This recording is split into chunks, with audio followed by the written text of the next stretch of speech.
yakomejwe n'amaraso y'umwami wacu Yesu.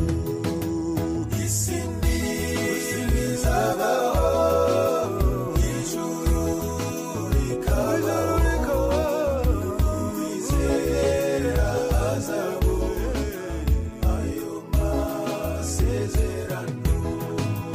Dukora nk'Aburahamu, ubura amaso yawe, wari inyenyeri wizere amasezerano ye.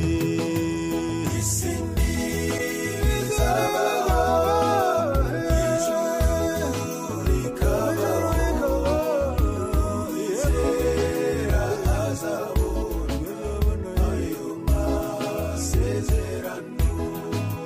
Mu mwijima wo mu nzira twizere Imana yacu, hasigaye umwanya muto izuba rikaraza. Isi ntizabaho, ijuru rikabaho, uwizera azabona ayo masezerano.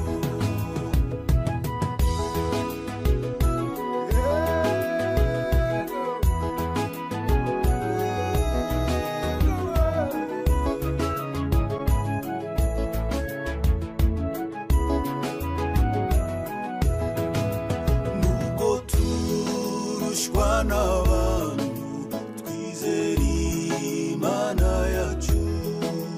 Yesu ni uzadufasha